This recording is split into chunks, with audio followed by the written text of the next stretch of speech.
You wanted the best. You've got the best podcast. The hottest podcast in the world. The Chris Voss Show, the preeminent podcast with guests so smart you may experience serious brain bleed. The CEOs, authors, thought leaders, visionaries, and motivators.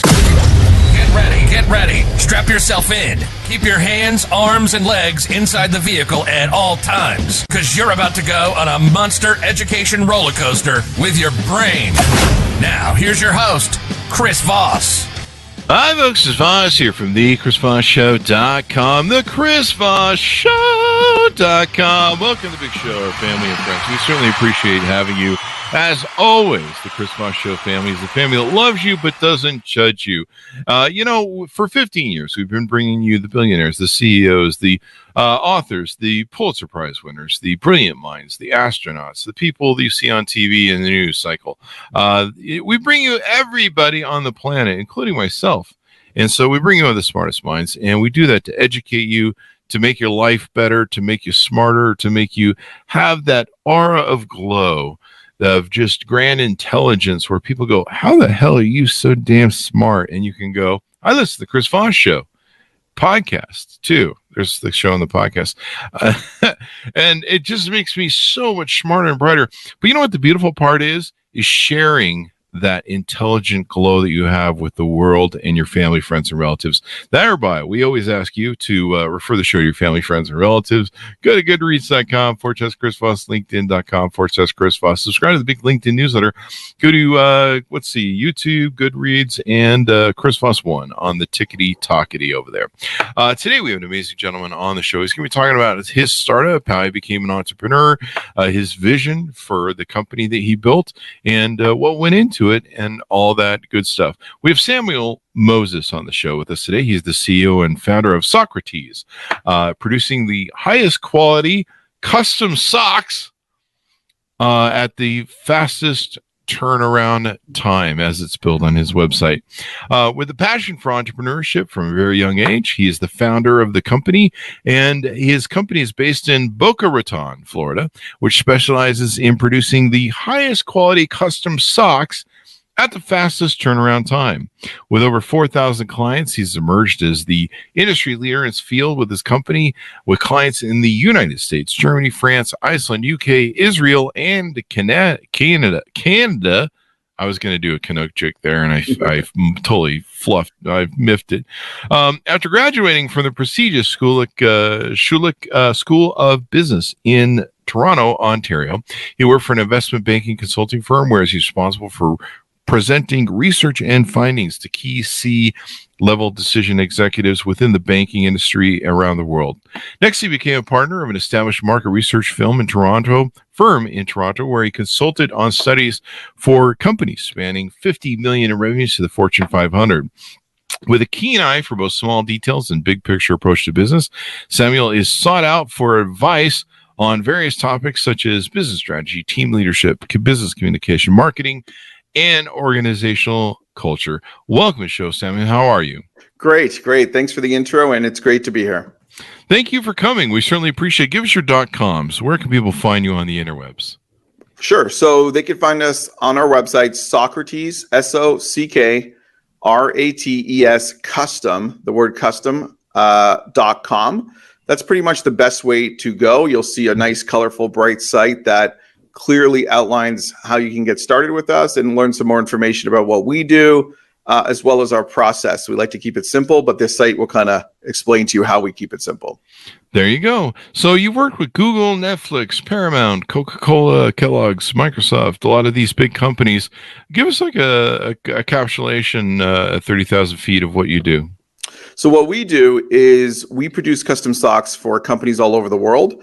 What they're doing with these socks is they're branding it to their brand. So imagine you walked into a high-end retail store and you saw a Google sock, and it looks like it's a sock that you would buy.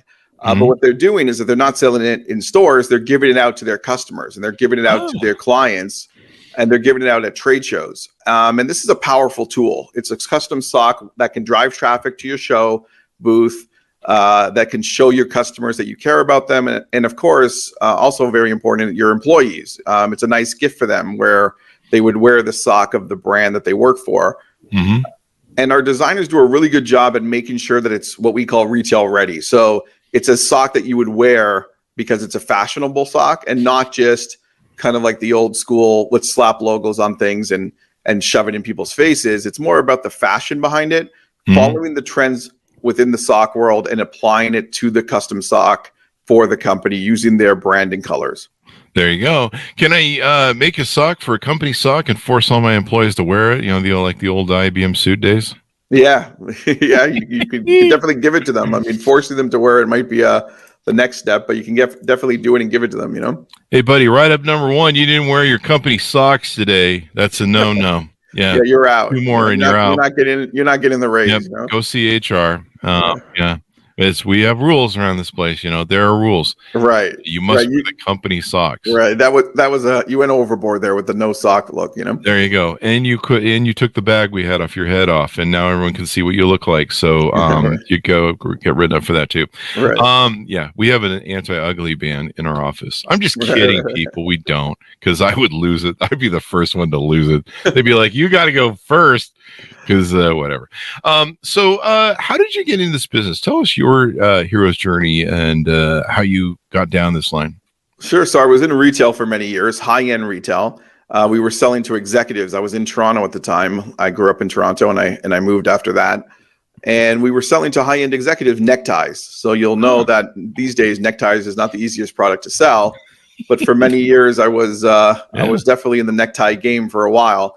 And I noticed that this store that we had, which is a very high-end store, was only selling to a very specific demographic. And that was kind of like males with, you know, a very high discretionary income. But I was getting hundreds and hundreds of thousands of people through the store because it's kind of like the Wall Street of Toronto. It's a very high traffic store. Mm-hmm. So what we did was we brought in these colorful socks. At that time, we were selling Happy Socks, and we became one of the top sellers of Happy Socks actually all across Canada. Uh-huh. And then at that point, we started our own brand, Socrates. It's kind of a play on the word, the philosopher Socrates. And it did really well. And companies started coming to us in the store and saying, who makes these socks? Well, we make these socks. And then they said, okay, send your logos and colors. And then we started producing for them. Fast forward a couple of years, we closed down the retail. Everything's online now, and we're servicing thousands of companies all over the world with a team of 15. And it's a great business. You know, it's a really great business because we're servicing, you know, B2B clients. And once it's sold, then we produce the socks, and we're able to ship it all over the place from our factory in Italy. And our factory in Italy is a very trusted partner of ours. There you go. Do you find that people buying together with you know, I get all sorts of pencils. I went into what was it, the contact place? It's something America or some contact glasses place. I wanted to get some new glasses, and they gave me this baggie of merch. And it's like stupid stuff. It's like an eraser, and it's like a pencil. Like, who uses pencils anymore? Right, really? Right. I didn't think it was a pen. It's just, and it was like a baggie of junk. Right. And so, is there a reason maybe socks maybe are more appealing to if you give them to people than, you know, I don't know, pencils? Yeah, sure. So the big movement right now is on, you know, the environment and not wasting product. And a lot of products at the trade shows, like these notepads and these, you know, these pens and all these things, they're just getting thrown out. So the sock obviously is a very high perceived value. People do not really throw out socks; they wear them, and they have a lot of use. They end up in the top of the they end up at the top drawer. The sock drawer is definitely top. So you're getting your brand in the top drawer of somebody's kind of like shelf there, right? So it has high perceived value. It's a great giveaway that's, you know, somebody's going to use.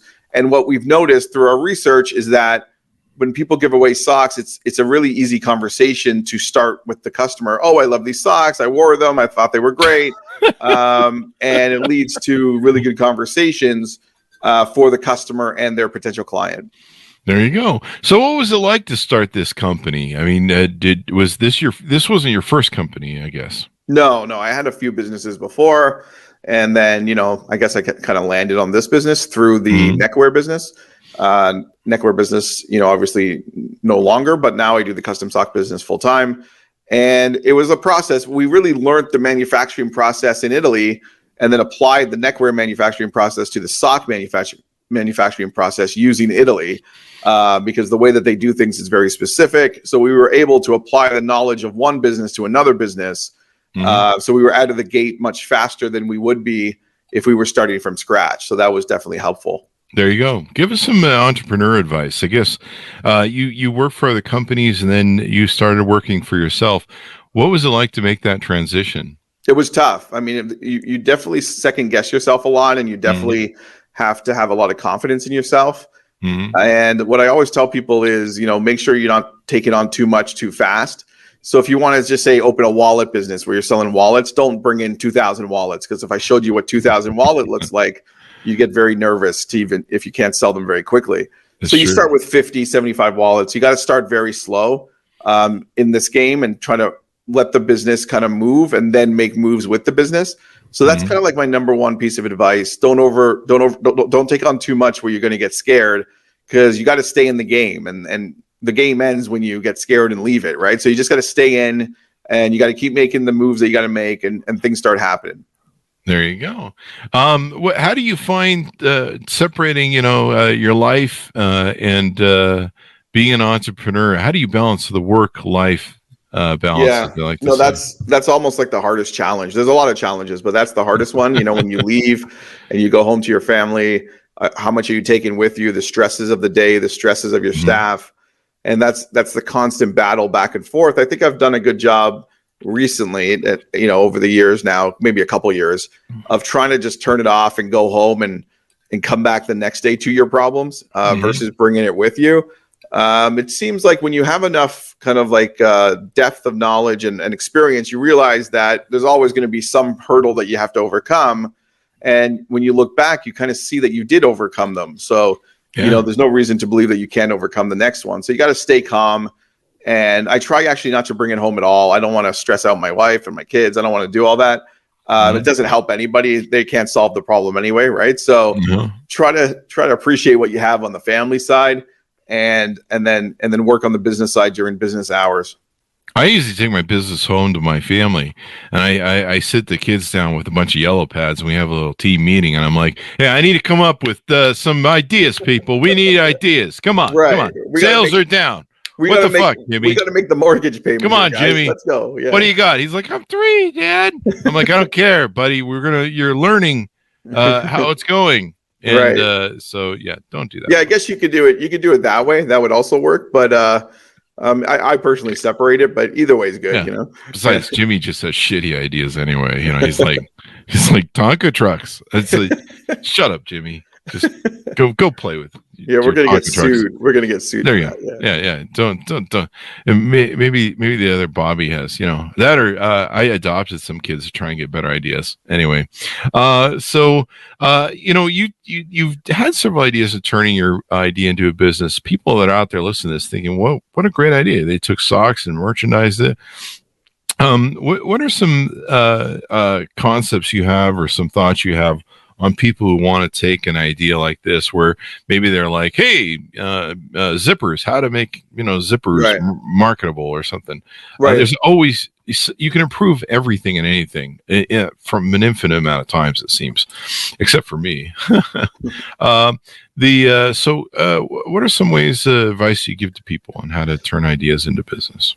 Sure. So what I do there is, what I tell people is, and I get that question a lot, is you have to do your research, but at the same time, you can't overly do your research. A lot of people like to make the mistake of trying to know everything before they even start, and then they don't start, or they realize that they can't know everything, but it takes a long time to get there. You can't know everything, and a lot of times you get into business and other avenues will open up within that business. So you gotta have to get into business. Like I said, try to not to take on too much, but get in, dip your toe in, start, your website, start your SEO, start your Google ads, start your branding, all these things, start your, customer experience, how you're going to have a good customer experience, start getting the product in, and then reevaluate. You're not going to be able to know everything on day one, than somebody knows on year 5, right? That's not realistic. So you can't overthink it.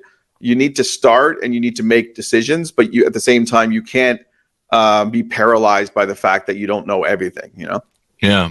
And it sounds like from what you're saying, I mean, you just have to start. It's a journey of learning, education, mastering skills, sometimes your own personal skills of self-accountability and self-actualization. You just have to, it's like, would you say it's basically just an endless row of problem solving and developing and problem solving? It seems like that's all you do all day long is just solve problems. You just hit a wall and you got to figure out how to get over the wall or through the wall. And there's another wall there waiting for you. So, but at the same time, sometimes the magic happens where you're really going through those walls pretty fast. Yeah. And things are just working really well. And that's great. And then for some reason that stops and then something else starts. So there's always these constant battles that you have to face. But as you get over them, you get stronger kind of thing. So you learn from your previous experiences. So that's huge. It's like a snowball effect. I'm Canadian, so I can bring up a snow reference, right? Yeah, you can. I think that's legal. Let me check with the judges here. Yeah. Okay. We my green card. The lawyers are still reviewing it, but I think we'll be okay. Yeah. So it's a snowball effect, right? You're growing as you go, and you're learning as you go. You got to keep your cash flow healthy, and you got to stay alive. It's like it's kind of like life. You just got to keep going and breathing. Keep going. Sometimes that's really true. You just got to keep going. You can't let get things down, and it develops you in so many different ways. You mentioned earlier about the thing I've touted on, or I've complained about on the show is I'll meet people and they'll be like, I'm going to start a business like you, Chris. And I'll be like, okay, we'll go do that. And they're like, well, I'm going to wait till everything's perfect. Right, you mentioned people do that earlier. And I'm like, no, you want to do it now. And people just have to realize what you said. You've got to, it's just this continuing problem solving thing. And you've got to start it and flush it out and see if it works. There's lots of products that people develop that maybe they think it's a great idea. I've had people pitch me a thing and I go, that's a dumb idea. But I got to tell you, the amount of products that I've called were a dumb idea, like 1-900 lines. I thought that was going to be a dumb idea in the 90s. That was a great idea. There was a lot of stuff that I've been like, that's a dumb idea. Twitch was, we were big YouTube. We were big in YouTube. And I remember Twitch came to us when they first started. And they're like, hey, there's people making a lot of money over here. You should bring your channel over there. I'm like, what is it? And they go, people are watching other people play video games. And I'm like, why wouldn't they just go buy the video game and play it themselves? Like, that just sounds dumb. But there's a market of people who want to do that. Exactly. Right? I didn't get it because I wasn't into gaming. That might have helped. But yeah, that was just the dumbest thing ever. Now they won't return my calls at all. They're just like, yeah, we're bigger than you now, buddy. And so, you just never know. And sometimes you just got to go flush that product out. You got to go do the problem solving and see if it goes, right? Yeah. You just got to do the problem solving and give it a test. And if you get some traction, keep going with the traction, and versus spending, years of your time or months and months of your time trying to just figure out how to launch, quote unquote, perfectly, right? Definitely.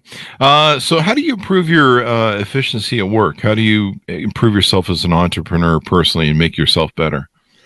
Yeah, I have really good advisors in my life, people who can give me good advice, people who are really good at what they do and are really good at listening to what my problems are or what I'm facing. And they give me constant advice and I do listen to them and I like to make decisions based on what they say. I also have a really good team at the company, from the top down, of people who just work really hard and are in the same business, and we're all trying to achieve the same goals. So we like to talk amongst each other and try to make the company better. And if the company gets better, I find that I get better. So it's kind of like I'm kind of like tied into the company's success like that as an entrepreneur. And we have a really good team, and people who have been with us a long time and people who are new but have really bought into the system and our process. And when we say something to the client, we do it. And if something goes wrong, we take accountability for it and we make it right. So that's that's all we can do is really take care of the customer and make the best possible product, be fair to everybody. And then, if we do all that and we do all that consistently, our business should continue to grow for many years. There you go. What sort of leadership styles do you use, or training, or do you? I mean, you study leadership. Do you? What sort of leadership aspects do you think you espouse in your business? Yeah, it's an interesting question. It's a good question. I get that sometimes. I think that, I'm very passionate about what I do in the business.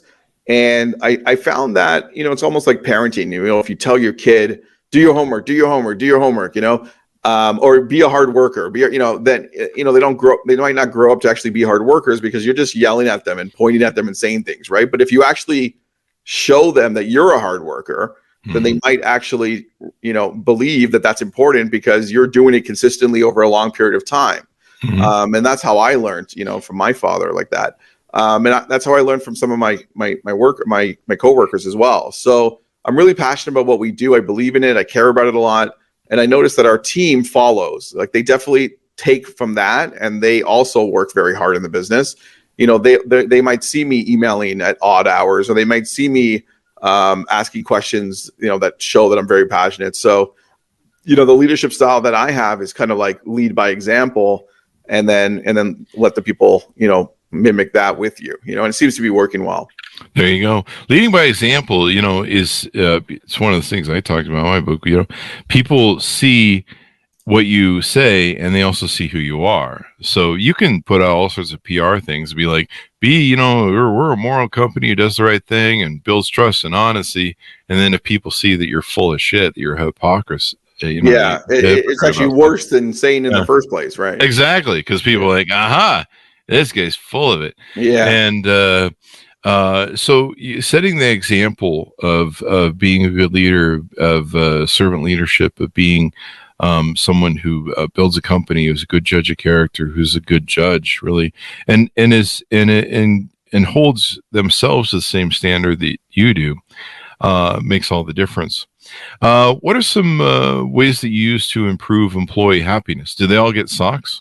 Yeah, they get a lot of socks. Yeah, they definitely do not. If I told anybody, my friends and my family and my coworkers, if you're buying socks from a store, then something's going wrong, right? We have a lot of samples. So, the only thing is they have to wear it with company names on it, but they're happy about that. They're very proud of the work they did, right? So that's good. Yeah, we think it's better. So they definitely get socks, but what they do get is an environment that they're heard. They get an environment where they matter, and that we don't peg them into little positions where they have to do the same work every day. They're really spread across the business. So, So, the design team is working not only on the sock designs, but they work on the website and they work on the advertising. So they're getting exposure where in a larger company, say, a couple thousand person company, they would be pegged to only doing one task, right? So that's a big difference. Unlimited paid time off, assuming nobody's taking crazy advantage of that, although some employees think unlimited paid time off is kind of a scam, because I think statistically people take less vacation than if you would have just given them their 10 days, so. Yeah, they don't go like, hey, I'm taking that whole 10 days. They probably use all of a sudden, everybody's all nervous about the unlimited paid time off. So it's a little bit of a, talk, right? But that being said, we like to take good care of them. We don't stress them out. If they have a dentist appointment and stuff like that, they're able to do it. They work remotely, which is great. And at the same time, they work for a company that's growing and a company that's producing high quality goods. So that, I think, is the kind of like the mixture that you need to keep them happy. I've often been curious about that unlimited time off. And I do think people need, if they've got a funeral, if they got a doctor's thing, if they've got some sort of emergency comes up, that someone didn't get picked up at the daycare and you got to run and go do that. I mean, there's things that happen in people's lives that are kind of crazy. Is there a backstop to the unlimited time? Is there any sort of thing where you're just like, okay, it's a little too much now? Yeah, I think what you have to do is realize we have busy season. Our busy season is obviously Q4. So it's not the time to start, taking trips to Hawaii, right? So it has to be reasonable, and you have to remember that there's other people on the team that rely on you. So when you're away, you're kind of hurting them more than just as much as you're hurting the company.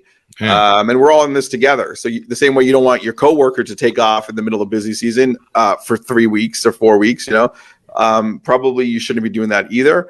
And it's all about mutual respect for each other. So I mean, I guess, is there a limit to unlimited paid time off. The limit is don't abuse unlimited paid time off. I guess that's it, you know? I'm just wondering on the metrics why you mentioned that. So I'll give you an example. Like one time I had an employee and she was really good at doing her mortgage processing. And she had a husband at home who was supposed to take care of the baby, you know, and the baby was, you know, diapers and all that sort of stuff. Well, evidently she had a real problem with him doing his job and feeding the baby and doing the diapers because he was busy playing a lot of video games. They were both very young, and so maybe that immaturity was contributing to it. But it constantly started becoming a problem where she would go, "Hey, I gotta go home and take the rest of the day off because I gotta go feed the baby and change the diapers on the kid because the kid's crying and he's playing video games and won't do his job." And about the first 3 to 4 times I was like, okay, yeah, sure, whatever your emergency is. And then it became apparent there was a problem in their household that was being made into my problem. The guy's there that can do his job. He's a fucking father, right? Right. So that's not because it's not an emergency. That's a systemic issue, right? Like it's the same issue over and over again, right? So do you have to identify the time off is like for like real emergencies, or I'm just kind of curious how you I noticed especially in retail, we had this a lot where all these people who were taking emergencies, it was the same people with the same, different same emergencies. Sort of, yeah. And people who were stable had no emergencies. And when they did, it was okay because they had one every 4 years or something, right? So, I don't know how much I believe the emergency excuse anymore, but unless it's a real one, but it has to be reasonable. Like you're telling me about this, the situation at home. Obviously that's not acceptable, right? Because like you said, I remember my first boss, when I was in the consulting world and we were traveling around Europe, and he's like, I was 22 years old and I said something, I forget what it was. And he's like, don't make your problems my problems. Like, you can't do that, So it's like, if these are your problems, that's your problems, but just don't make them my problems. I remember he was the partner of the firm, so I kind of take that to heart. Like, if I'm the owner of the company, I don't want my employees making problems for me, I should have a giant freaking mural on the side of my company back in the day, because the psychiatry work you have to do. I mean, when you're especially with salespeople, their heads got to be in that game. They're in a definitely game of sales and moving the ball, if they will. So give us a rundown as to how this works. I noticed that some of these are.